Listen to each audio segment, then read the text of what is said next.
I picked it up and ran to town as happy as a king. I took it to a guy I knew who'd buy most anything.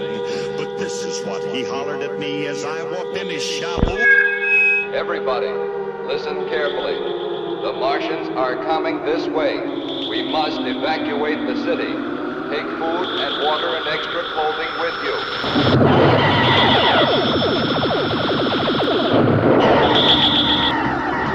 You are no longer in control of your listening device. Can't you see that you're at the mercy of every element of the universe? Rick and Ryan will take you on a science fiction cinematic journey into the post-atomic space age.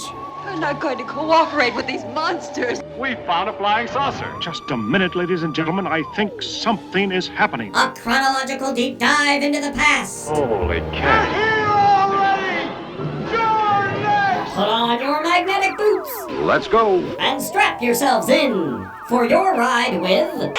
The Unidentified Flying Podcast. Outrageous. After weeks of dragging ass through the reaches of deep space, the Lexapodius 4 has regenerized their energy crystals and finally come face to face with a genuine stone cold classic film.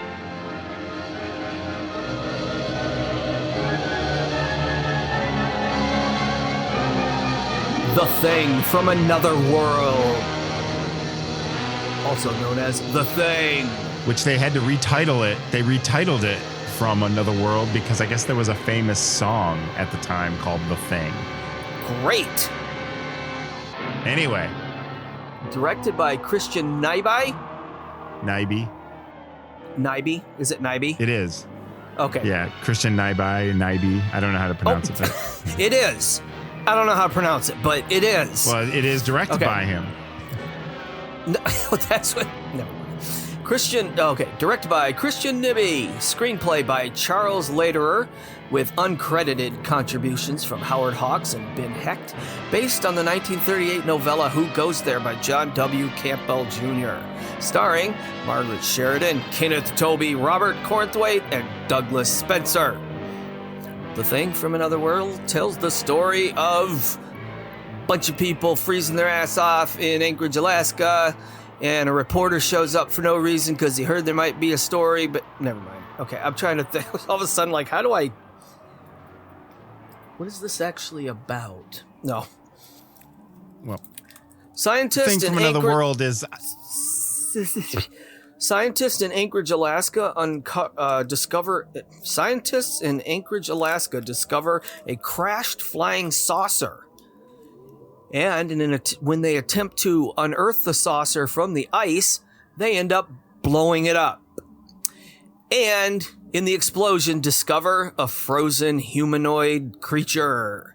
So they dig out the frozen humanoid creature, drag him back to their lab, and then argue over what to do with him until some dummy throws an electric blanket on him for some reason and melts the ice, and the creature gets out. And terror and havoc ensue. Okay, well, I'll stop you right there because I don't think it's so willy-nilly that he put... I think that's actually a kind of a clever setup of how they come about with the blanket. Why? Because it's mentioned that they brought the blanket in for one of the guards because they post guards to stand by the big block of ice that the creature is in. Yeah. And they're keeping it cold in there, and it's cold, so they bring coffee and a blanket, and he says to him, it's not really that foreshadowy, but he says to him, it's okay. I brought him a blanket and coffee, an electric blanket and whatnot.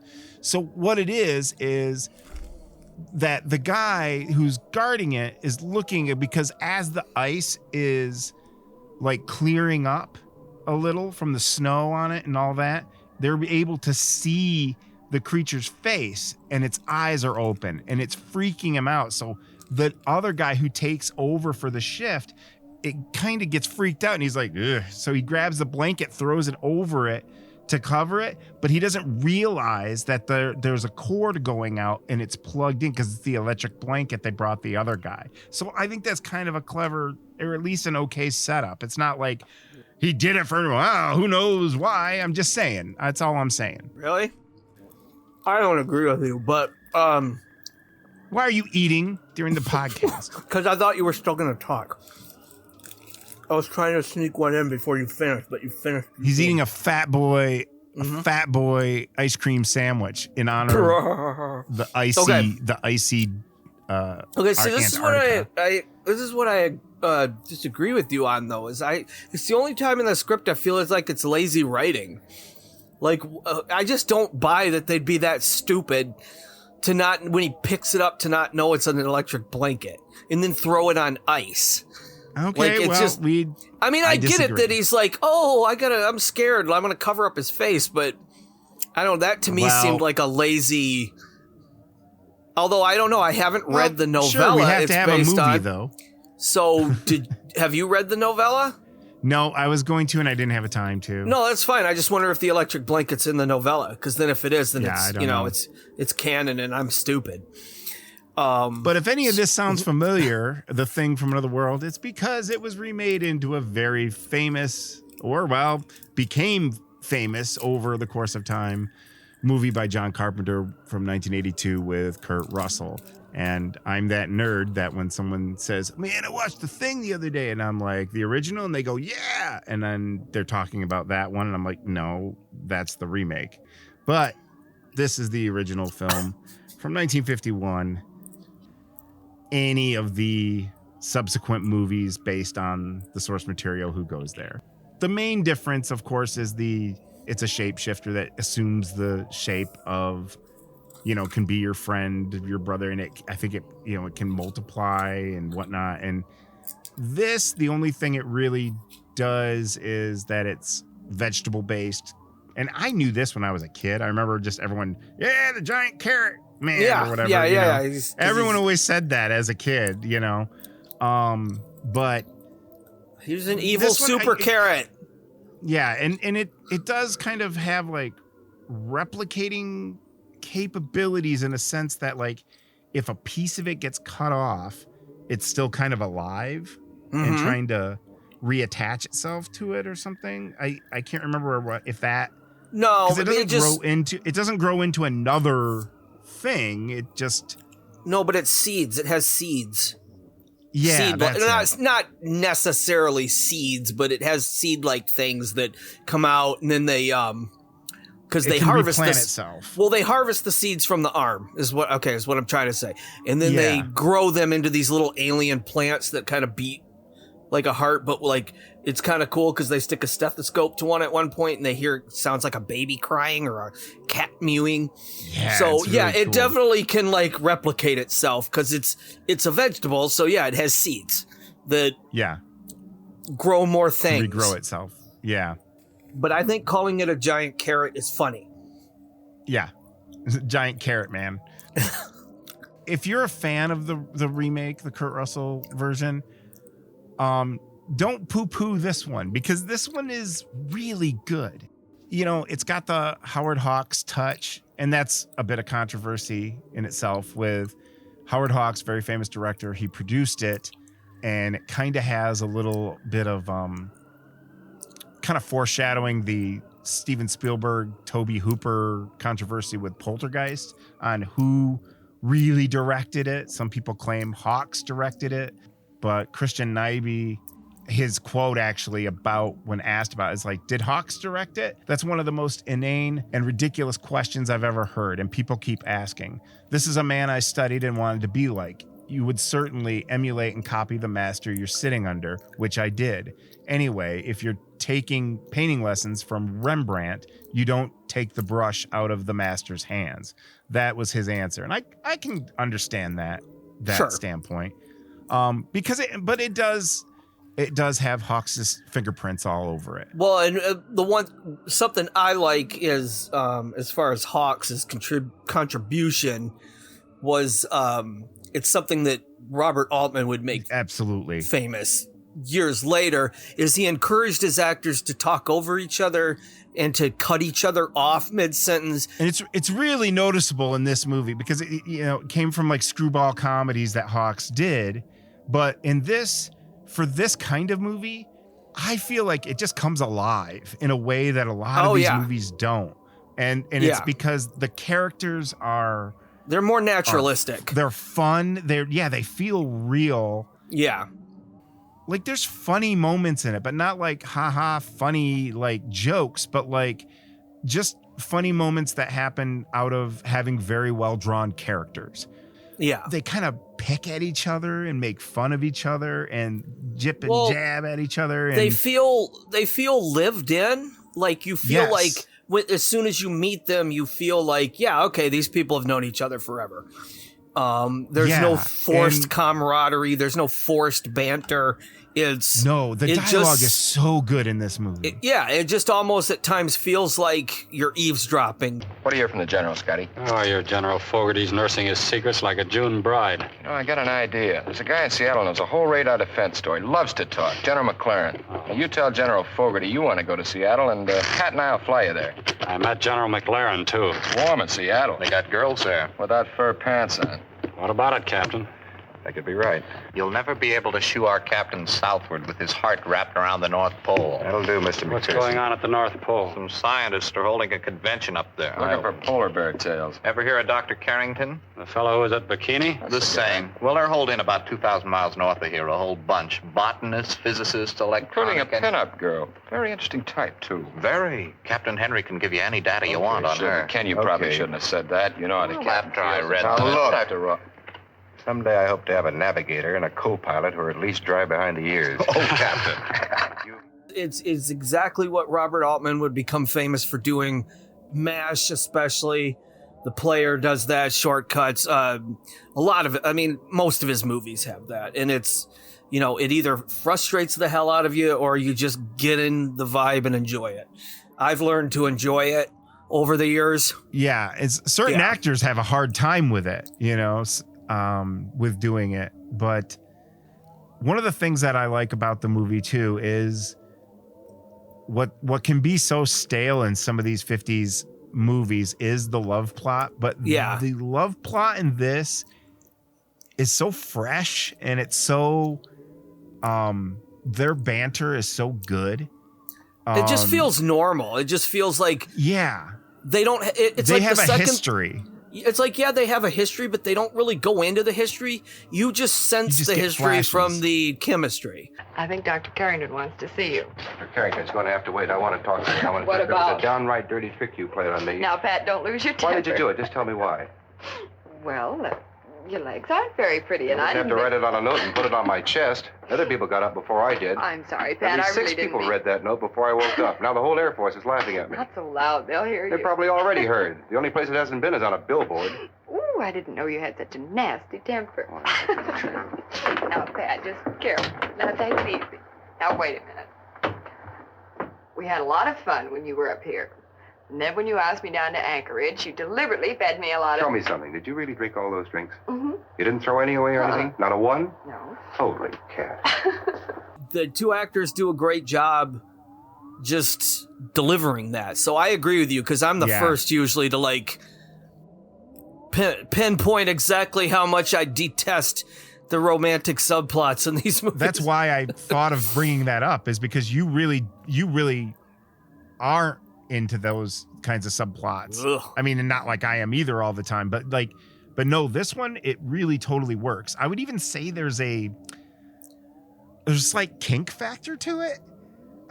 Because there's there's this little bit of kind of playfulness about being tied up, with them. So there's just this real slight, it's not dirty kink or anything, but there is that little overtone. All right. And you're grinning ear to ear. You can't hold yourself. Why? No, What the hell? I'm It's not an even observation. gonna. That's fine. That's great. Okay. But okay. Well, hey. I like the way you handle this whole mess, Pat. Yeah, I just as soon not. No, it's funny. I'm glad I was here. I am, too. You're much nicer when you're not mad. Sounds promising. How about that business of beginning over again? Well, I think I'll buy you a drink this time. I think you've earned it. That is, if you want one. You can tie my hands if you want them. That might not be such a bad idea. You mean that? Well, you suggested it. All right, I'll bring a rope.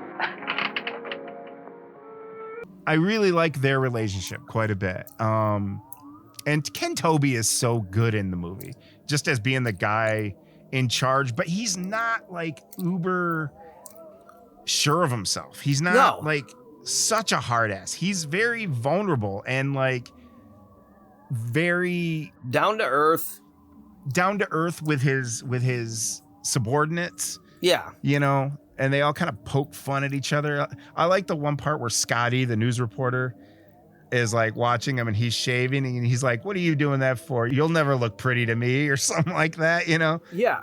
If I ever had any negative about the movie, I would say a couple things. I would say that Electric Blanket. I think there's I think that's a fine part. In fact, it's one of the 50 greatest moments of all time. Anyway, no. Leave us a message in the comments if you agree.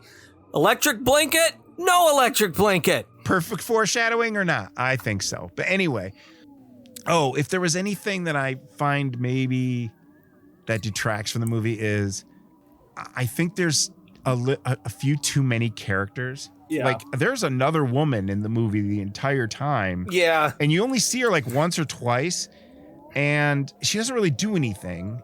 Yeah. And there's so many characters that it just gets a little muddled that's where Carpenter had pared it down to where we really get a feel for like the 7 people that are there. This there's a lot of people. There's like 8 in this one. Like, God. No, there's more than that. There's shut up. Anyway. But like they don't even credit a lot of the actors that are in the movie. They only credit like a handful. Well, RKO wasn't exactly one of the most, you know. And I don't think we actually rich did go studios. over. Oh yeah, you did go over the cast. I'm sorry. Yeah, I did. Yeah, RKO was generally a cheaper studio, so I think there was probably just a lot of, you know, limited budget concerns. You know, what are people coming to pay to see? They're coming to see The Thing, not the guy he killed. You know, so well, I it's think very reserved. I mean, they don't show The Thing very much, and it's that's minimal. the only other. It's the only other negative, not negative really, but like anytime you see The Thing outside of the movie, like either, you know, media, press, you know, merch, whatever, you see it. That I don't think the makeup, like I've never really been sold on what The Thing looks like, but thankfully the movie kind of knows that the makeup and the design of what The Thing looks like, they know it's kind of goofy, so it's always shot from like farther away or it's shadowy. There's a lot of shadows over it. Yeah, they kind of keep it brief, so it's effective. And of course, The Thing is played by that tasty Matt Dillon, stalwart, manly man, James Arness. Yeah, James Arness, who famously did not go to the premiere because he was embarrassed by his role as the Carrot Man. I want to stop you right there, James Arness, because if you remember last episode, we talked about a little movie you made called Two Lost Worlds. Yeah. And if you were willing to go to the premiere of that, but not The Thing, what's wrong with you? Yeah. I'm just going to leave an ellipses there because there's no way in hell I could beat you up. A, because you're dead. And B, because when you were alive, you're like... There is a way you could beat him up then.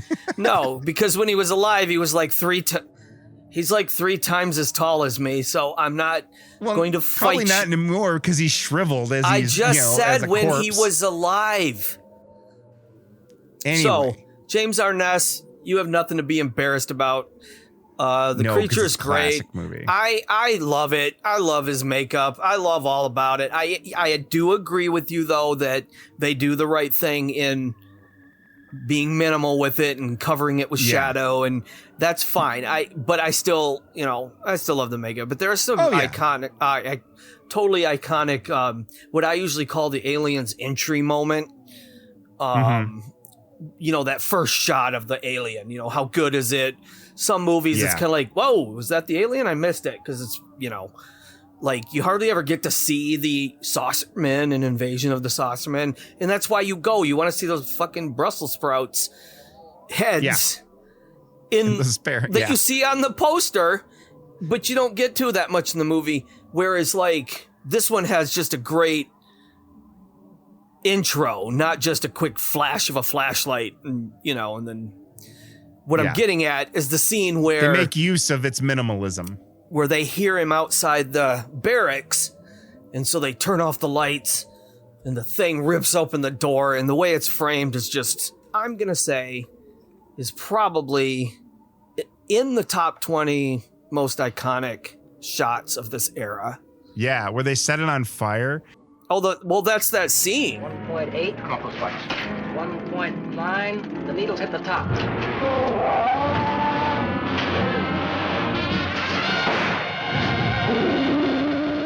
It's one of the first full body fire stunts. Yeah. At that time, And it's kind of when you watch it now, because you're so used to like CG and stuff now, when you go back, because I was just watching this afternoon. Mm-hmm. That's a lot of fire in that little room. Like, they really go for in it. that little room area. Yeah. I was like, the part where it like swipes at the girl who's got the mattress. Watch it, Captain!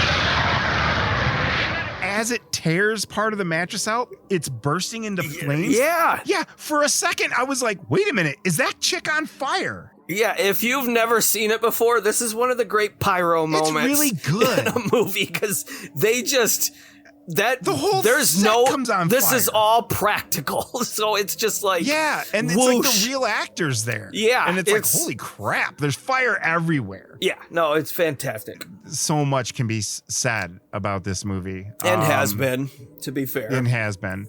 Well, a few things about the cast, though. Well, Ken Tobey is the star, of course, and he went on to. Once again, there should be like a Joe Dante count. Yeah. Honestly, how many times Joe Dante's name comes up. Yeah. But Joe Dante put him in pretty much every one of his earlier movies. And he, sadly, some of these actors get pigeonholed into movies that are exclusively sci-fi revival movies of like the 50s. Like Ken Tobey was in.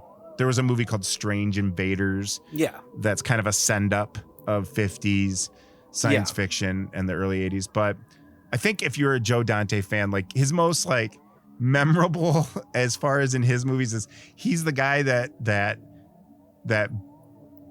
Billy's dad, Hoyt Axton, tries to sell the smokeless ashtray to. Yeah. In Gremlins.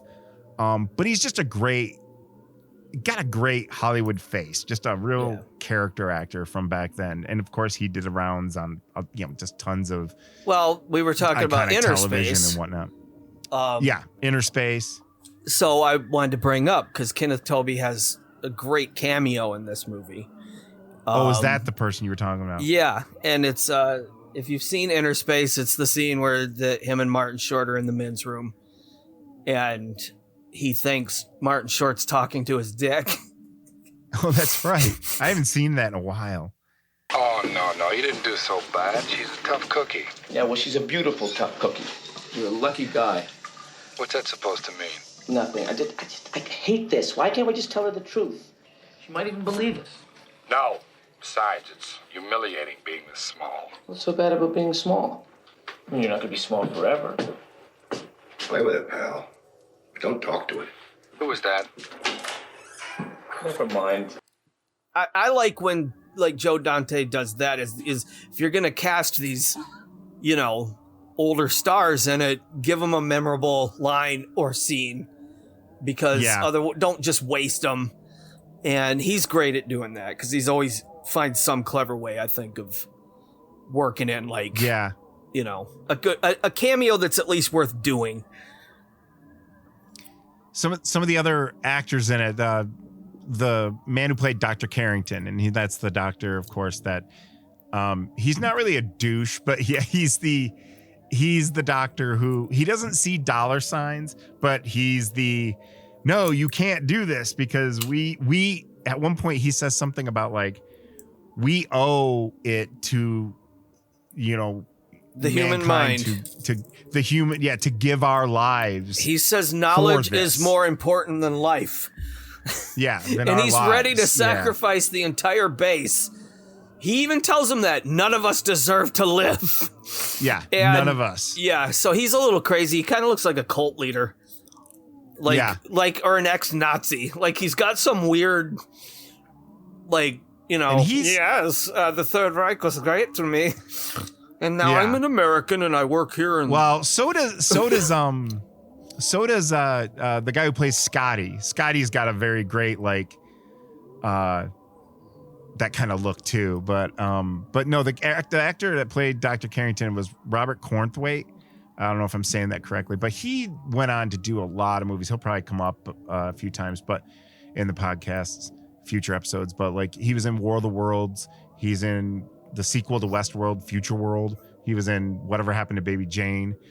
Weirdly, he's Professor Blount in Dr. Detroit. Mom, I am going to rip off your head and shit down your neck. Douglas Spencer, who plays the reporter Scotty, he's also a guy who pops up later in, he plays the Monitor in This Island Earth. Yeah.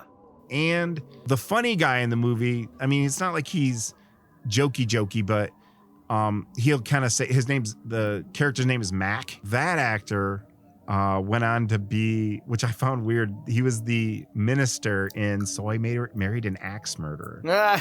That's random. That is really random. Another thing that is very iconic about this movie is the opening title reveal. Yes. It was also the inspiration for how they do the titles of the opening title in Secret of NIMH, which I was like, oh yeah, they do that kind of thing with the light shining through and kind of burning through the screen. The thing was pretty iconic at the time when it came out, or very popular, that even Jackie Gleason did a comedy sketch based on the Thing called Son of Thing for a show called Cavalcade of Stars. I tried to track it down. I couldn't find it, but I guess that happened. Yeah, all right. Shut up. So neither of us have read the story. So, Nope. I should take that back. I have read it, but it was years ago, and I do not remember how close it is to what this and that and forever thing. I don't know. So I cannot with any expertise vouch for that. So you're basically just getting our opinions based solely on the movie in and of itself, not as an adaptation. Okay. I thought I would mention this because in case anyone is curious to read that story, although you can probably find it in better, in its own select editions than this. But what I have is a book that was compiled by Forrest J. Ackerman on behalf of the Sci-Fi Channel.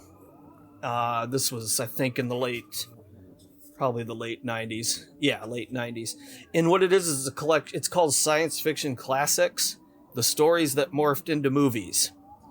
And it's got a collection of a bunch of shorter works that became famous science fiction films, like Who Goes There? The Thought Monster, which became Fiend Without a Face, the original Death Race 2000. Wow, that's great. That's a Dr. great book. Cyclops is in here. The story that inspired Target Earth, Invasion of the Saucermen, This Island Earth, and The Day the Earth Stood Still. So it's a cool book if you want to read some of these that were... Now, some of them are extremely loosely based. Some of them... But that's what I find fascinating about them, is that because some of these, you won't even know what movie it turned into unless it tells you. Yeah. But it's like, that's cool just to see where the idea came from. But some of them are surprisingly close. And some of them are fascinating. Like, it's really interesting to read the story Farewell to the Master that The Day the Earth Stood Still was based on and compare it to the movie. Wow. It's cool because they're very different, but they're the same. Cool. So it's neat. But then there's ones like Invasion of the Saucermen where it's like you guys adapted a sentence from that story, because it's nothing like the movie, and you basically, you literally bought the rights to one sentence from that short story and turned it into a script. But anyway, yeah, it's a cool book. I think it's out of print, but I'm sure there are copies on YouTube. But yeah, The Thing is in here on Amazon. Sorry. So yeah, that's where I first read The Thing, or Who Goes There, I mean. I hope there is a copy on YouTube. It's just a video of the book sitting on a desk. I'll do it. I'll make that video and upload it to my YouTube channel. That. So that there is a copy of this on. There's a copy on YouTube. I do want to mention. Boring. I do want to mention one thing that made me laugh out loud in The Thing. That for some reason I'd never noticed this before, but after he, when The Thing first busts out the door and he's getting attacked by all the sled dogs. Which is always kind of fucked me up as a kid. Like that shot always kind of scared me because I was like, all you see is this big hulking humanoid shadow being devoured by dogs. But anyway, after that occurs, they regroup and they're like, well, did you see it? And the guy just goes, it was too cold to see well. What? It was too cold to see. Okay. How can it be too cold to see? Maybe because it's so cold he couldn't stand out there very long to watch? I don't know. Cold is a feeling. It isn't a thing. Like it was just funny how it was too cold to see well. Man. Man, be careful driving tonight. It's pretty cold out.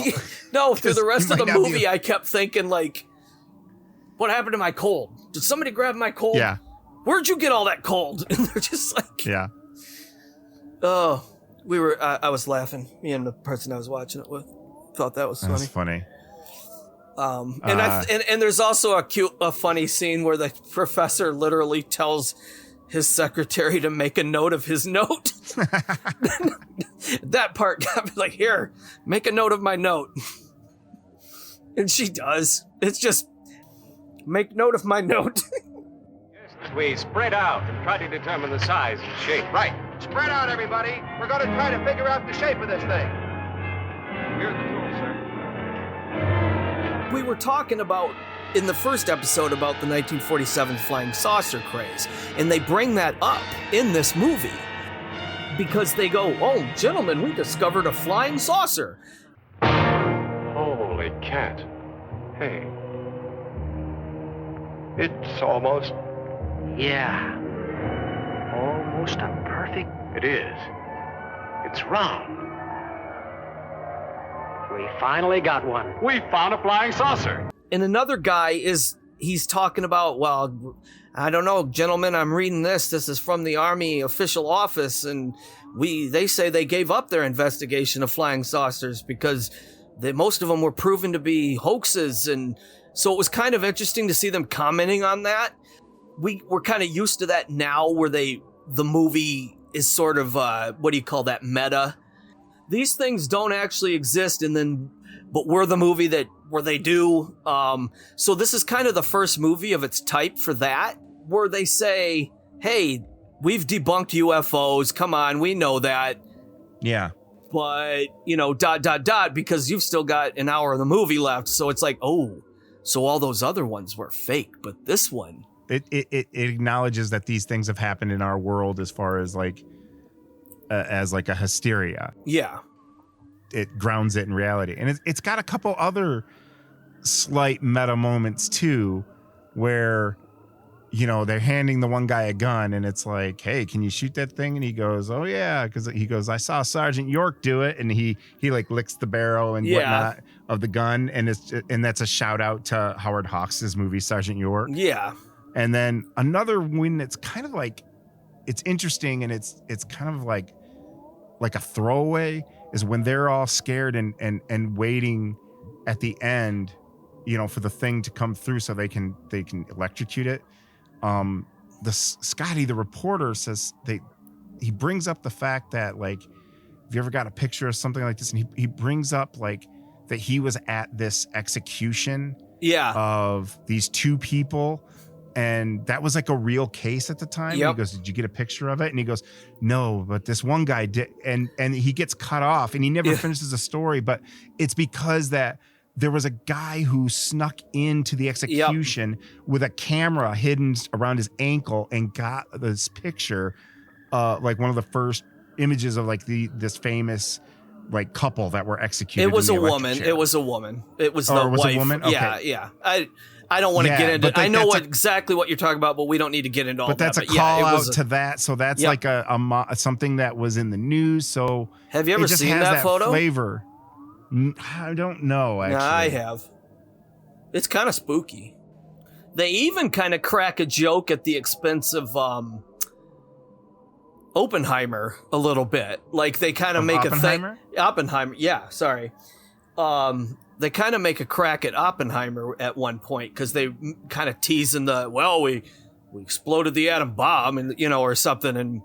Oh yeah, and he goes, and that really did a lot for the world. Didn't Yeah, it? Or that's what the it world was. was crazy about that. They were referencing real life things, and I always, it's that whole thing that made Stephen King and Charles Dickens famous because they were some of the few authors to actually dare to just put product names and things. And one little thing we haven't mentioned was the little man who also plays the Thing while it's shrinking after it's getting electrocuted at the end. And this ties us back into what I was mentioning from the other movie. That actually is played by the little person actor Billy Curtis, who is rumored to maybe have been the man from Another Planet. The man from Another Planet? A weird connection. The man from Planet X. So that's kind of an interesting like little connection there that so he was in one of them. Kind of happens between these two movies. Yeah, so he was one of them. He was the Thing when the Thing was getting electrocuted and shrinking.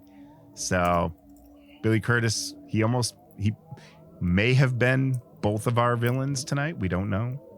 And is one actually a villain? Yeah. And that's the one that we don't know if he was that character or not. But hey. Anyway, I thought it was interesting, but yeah. Get that, folks?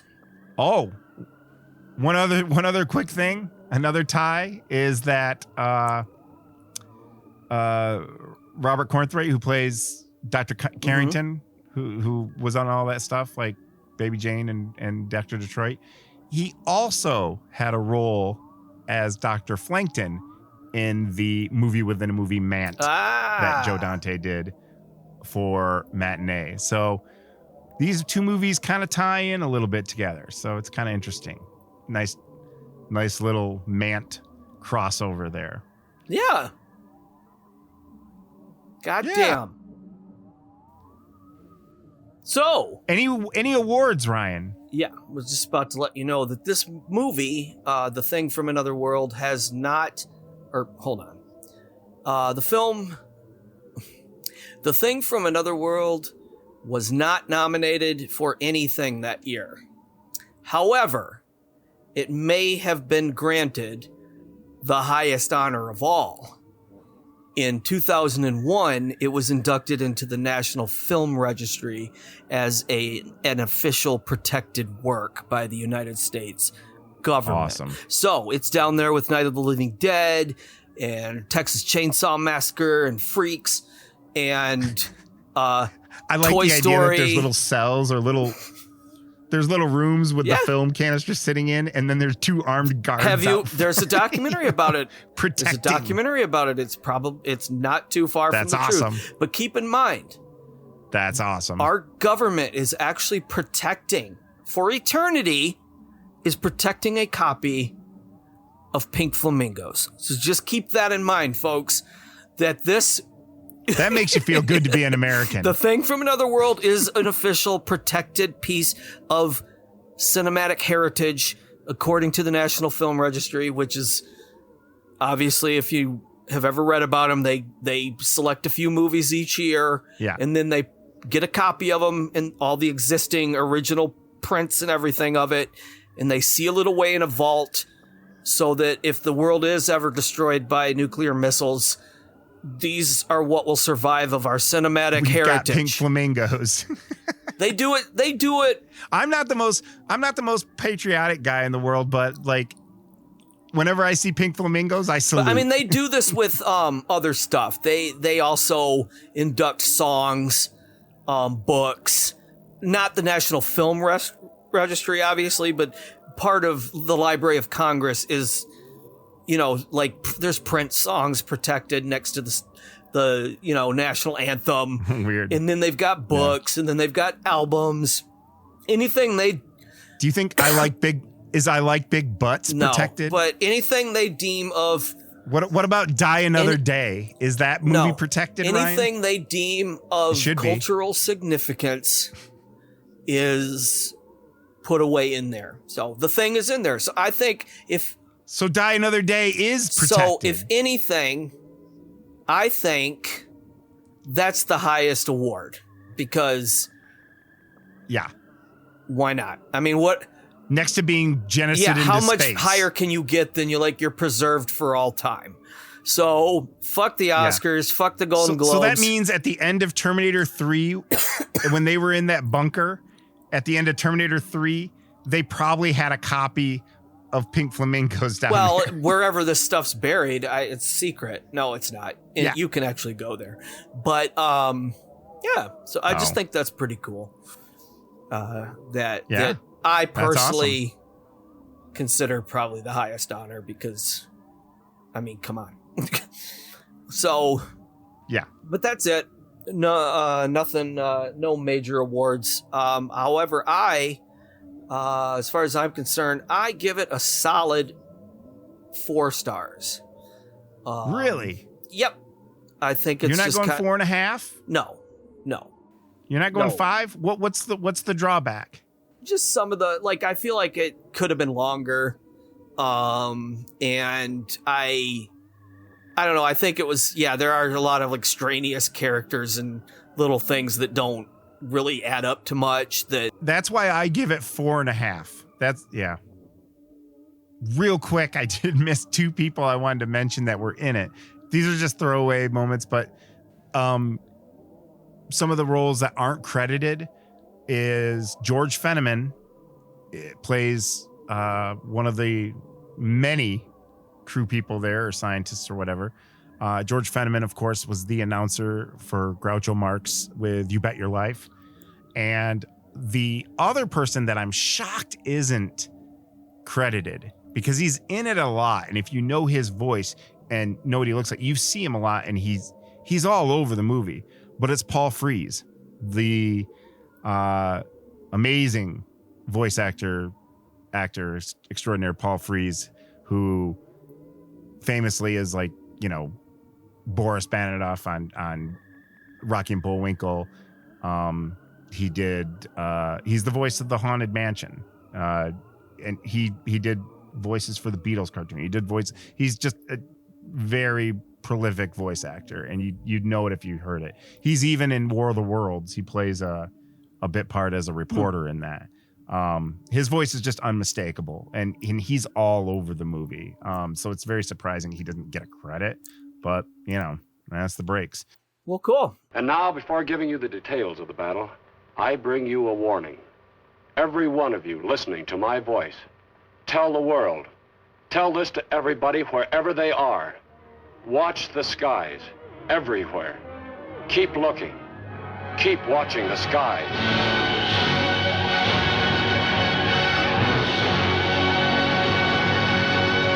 The Thing from Another World is available streaming and Blu-ray physical media.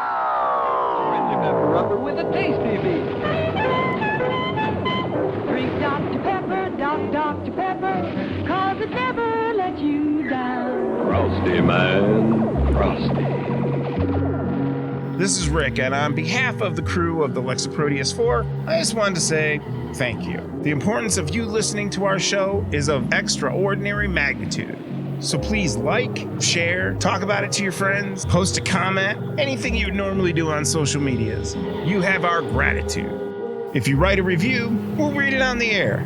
And once again, smash, hit, whatever the kids say, all the like buttons, and help us defeat Algorithm, the Dark Lord of the universe. Special thanks, as always, goes out to Cadet Joe Whitaker, and tune in next week when we watch 1951's 5.